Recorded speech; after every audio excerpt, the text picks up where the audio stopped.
Hello and welcome to Reprieve Media CIC.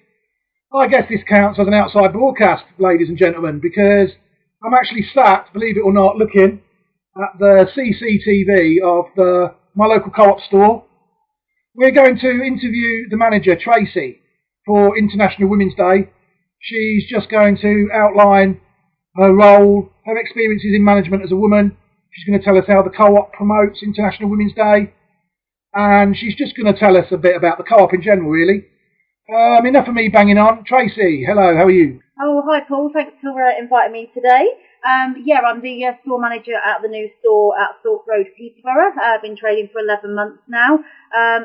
Just basically about the International Women's Day that's tomorrow. So co-op obviously think quite a lot of this, and they do sort of organise events up and down the country where this basically goes from any of the colleagues from sort of customer team members all the way through to sort of regional and people in HR. And those events will be taken tomorrow. I'm not actually taking part in that myself. However, I have done one sort of recently along the same sort of lines as that. Again, sort of, promoting women within the business. Again, right from sort of CTMs all the way up to sort of regional managers out there.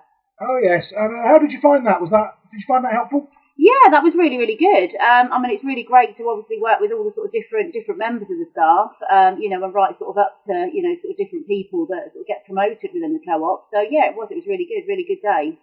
Fantastic. You're a very good manager of the store, so you obviously taught you a lot as well. Could you tell us quickly about the events that co-op are doing for International Women's Day?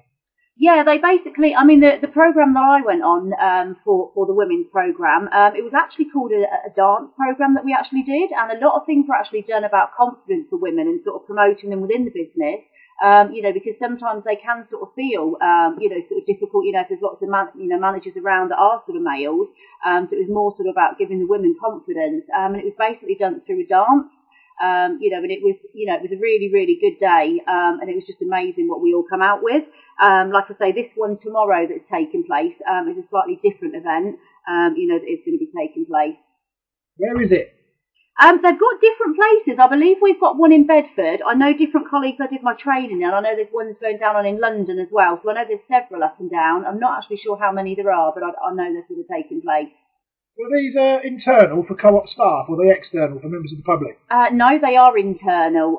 So we basically get an email round to our stores, seeing if anybody's actually interested in going. And again, that's right down from sort of team leaders all the way through the business. So it's quite good as well, because obviously you get team leaders that probably don't necessarily get to sort of meet, say, people that work in Manchester HR, or, your regional managers. So to actually sort of, be all on the same level for the day, is really, really good. That's fantastic. Yes, great work again done by the co-op there, and obviously the staff find that very beneficial.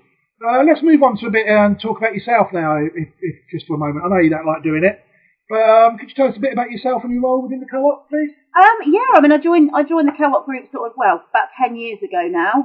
Started off as a customer team member, and basically sort of worked my way up. They're all for sort of promoting within the business, sort of internally, and I've sort of gone on that, that pathway, worked up through to, like I say, to team leader, then to team manager, and then up to store manager. Fantastic, yeah. So you've obviously worked with the co-op for a long time, like you said, 10 years. So you've managed to work your way up through hard work to become manager of your local store. Is this the first store you've managed? No, basically when you, some store managers will get assigned their first store, some will go out on what we call secondment to another store. So I did run a store in Dysart Road, Grantham for the best part of last year, before obviously opening the new store in Thorpe Road. Fantastic. Yeah, hopefully many more years to come in this store. It's very handy near my house. Right, so we're going to touch on now, if you don't mind quickly, just your experiences in management. Obviously, with it being International Women's Day, there may be a perception that women in management may find it difficult. For instance, you may have been the only woman entering into a management conference or anything within the co-op. Obviously, you can only speak from the experiences that you've had from within your own organisation. How have you found the co-op in dealing with yourself as a woman in a management role? Do you know what? The co-op are really sort of good. They do sort of treat everyone equally. So I would say sort of male and female, whichever level of the business they're at, aren't any different. and right up to sort of senior levels, they do have male and female, in all of them roles all through the business. Fantastic. That's good to see. So basically, obviously, you seem very happy in your role here. Obviously, women in management, they look at things from a different perspective. Can you think of any time where you felt it was advantageous to be a woman in management? I suppose you could see it as an advantage, in some ways. I mean, I suppose there's some areas of the business where, it's very sort of male orientated out there.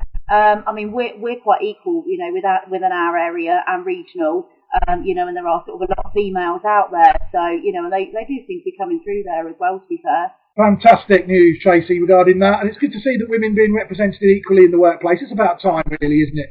Right, before we wrap this interview up, I'm in a position to give you an opportunity to discuss the charity work that the Thorpe group does. I obviously promoted them through our news outlet, Essential Reading, not so long ago. They're a charity scheme, but obviously you know more about it than me. That's not difficult, to be fair. So, could you tell us something about it, please? Okay, so the new co-op membership card that launched basically means that if you have a co-op membership card, any products or any co-op branded products that you buy in store, you would then earn 5%, which goes to a cash value on your card. You can then redeem that in store, and the 1%. Yes, I'm glad you mentioned that, because that is very important actually, because the last thing we want, it'd be good for your products, but it won't be very good for the community, is for people to come in here and be under the impression that they can buy anything and they are donating to the co-op. That is simply not true, is it? It has to be co-op own brand, yes? Yeah, it does. It has to be co-op own branded products. So that that's right from sandwiches, fruit, vegetables, milk. Anything that's got the co-op branded logo on it. Also on the labels as well. So again, you earn your 5% from buying those. When you actually redeem that money in store, though, you can spend it on anything. So there is no sort of limitation that you can spend it on. And then, like I say, the most important bit as well is the 1%, which then goes out to your local causes. Each store will have 3 charities linked to them. So the customers can then select which local cause they would like their 1% to go to. So here at Thorpe Road, last year, our 3 local charities were, we had Thorpe Hall, the Sue Ryder, so they actually received nearly £3,000 of us last year for their event they were doing, and we also had the Village Play Group, that was at Werrington, because we were clubbed together with the other store in Werrington. Again, that was 2,300, and also Frog Life was our other local cause last year. So the new charities, the new local causes that we've got on board with us this year, because this one is going to run for actually 12 months, unlike the one last year, which was only 6 months. Oh yeah, that sounds all good in theory, but I've already spotted a flaw in that, Tracy. The organisations have to wait twice as long for their money. Fair, is it? No, well, basically they've actually changed that, so they've taken on some feedback, I think, from last sort of payout. So the last one they obviously had to wait sort of 6 months for payout. This time it's going to be running for 12 months, and they're almost going to be sort of drip fed that money. So sort of every 3 months they will receive a payout. So we've literally only just paid out the first round of it. So yeah. Oh right, so it could be fair to say then really that rather than get paid once a year, your charities will get paid 4 times a year. Is that correct? That's right. Yeah, that is. Yeah, they'll receive the four payments throughout the year this time. Ah, jolly good. That helps them spread the burden a bit, I suppose, as well. Helps them planning easier, doesn't it? Yeah, definitely. Yeah, much better idea. We've got Peterborough Food Cycle, got Peterborough Association for the Blind, and the Peterborough Sea Cadets. So they're pretty new on board with us, but already we can see, they've at least got sort of £200-300 in the pot each. New on board, like it. Beautiful pun there for the old Sea Cadets. That's how you get into management, folks. Beautiful puns like that. Superb work. Okay, there's also as well for the local charities, obviously our 3 that are running alongside us at the moment, there is actually open for the new ones which will come on next year, and you can apply for that between the 5th of March and the 8th of April. So if anybody does know any local community funds that could sort of be have that as an advantage to them, they can apply for that, and it has been opened up not just to registered charities this year. So the criteria has slightly changed, so it can be for small local causes, school sort of breakfast clubs, mother and local groups, so anyone's interested. Independent community media organisations, for instance, that are registered at Companies House, but not official charities. Yeah, that's perfect. So I understand, obviously, what the criteria being relaxed a bit can only be good for everybody. Why do you think they've done that? I think last year they possibly, there were some stores that, probably didn't have some local forces that were necessarily, as local as they wanted to be from the stores. So the centres obviously realised that, and sort of gone, so we're actually more sort of local to those stores, which is then going to mean more for the customers, so it's more of a local cause for them. Fantastic. Well, thank you very much, Tracy. I think Reprieve Media CIC has taken up enough of your time today on this International Women's Day. Thank you very much for agreeing to talk to us, Tracy. Brilliant. Thank you very much. No problem. Good luck and goodbye. Goodbye. Thank you.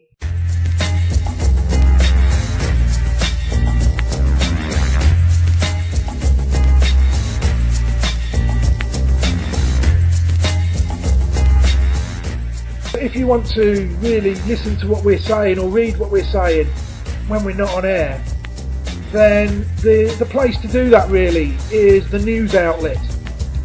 It's called Essential Reading online, and I will give you the website for that now. It is www.essentialreading.freecluster.eu. That's essentialreading.freecluster, FREE cluster, CLUSTER.eu.